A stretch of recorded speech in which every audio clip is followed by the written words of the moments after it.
I didn't really get into rock and roll until my late teenage years.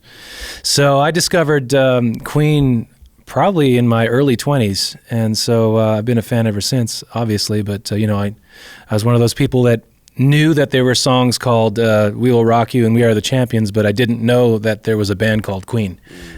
So I think that's a lot of people. But Tyler has a different story. Obviously, he grew up in a very rock and roll family. Yeah, yeah, and they were real. Very big Queen fans, and I just kind of was born into it. Yeah. So I grew up listening to him and being a big fan. Yeah. And whenever this came up, I almost didn't believe it at first. It's like, oh, whatever. And then whenever it became real, I was like, oh, this is the coolest thing ever. None of us knew each other beforehand, and we're all strangers, and we were all strangers, and now we're all good friends. We all come from very different backgrounds. I grew up in Canada, where I didn't see anyone playing music for a living. It just wasn't. It was some far off dream for me to do music for a living, and I never thought I'd be able to do it. But I just kept playing music, and doors started opening. And I grew up in the church, and so I always had a stage to perform on because my dad was the pastor, and so I would get to sing on stage a lot. And my mother was the piano player, and so that's how I got into music. I had a very more pop influence until I got into rock and roll in the mid-90s. The way I learned to sing was to imitate other singers. I never took vocal lessons. And so one of my earliest influences I can remember is listening to George Michael on the radio.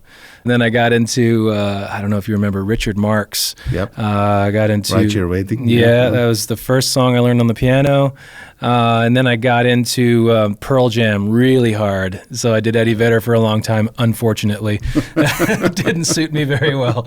And then I discovered, I don't know if you've heard of Jeff Buckley, one of the greatest singers of all time. And then it was around the same time that I discovered Freddie Mercury. And then I discovered that, this is a better singer for me to learn from because I just naturally sound like that. So obviously in the Queen Extravaganza, I want to give people what they want, so I put it on a little bit. Yeah. If you listen to my solo album, I sound a little bit different, but it's pretty much there. Okay. We became a band officially in December 2011, so I guess our first tour was in April 2012, so a little longer than 3 years now. Yeah. Always the same group of people?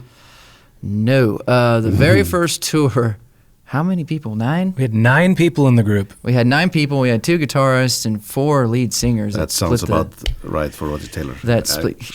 Yeah. Big ensemble. He wanted to go really big. Yeah. That's why it's called the Queen Extravaganza. Yeah. He thought, he decided we were going to need 4 people to sing because no one can do Freddie Mercury for a whole concert. And then for backgrounds too. Yeah. But he didn't realize before he had this idea that all of the members that he was going to pick for the band could actually sing. Yeah. So the bass player sings, the drummer sings, the guitar player sings, and he didn't know that was going to happen. So after that first tour, it kind of consolidated a little bit to I think it was 6 people, and now it's 5 people. Yeah. Oh, okay. And Tyler, you're on drums? I do play drums for the Queen Extravaganza. Okay. Yes. Yeah. And you play a lot of instruments. You played guitar. I do play guitar and drums and all those weird percussion instruments like marimba and whatever I feel like at the time, I suppose. Yeah.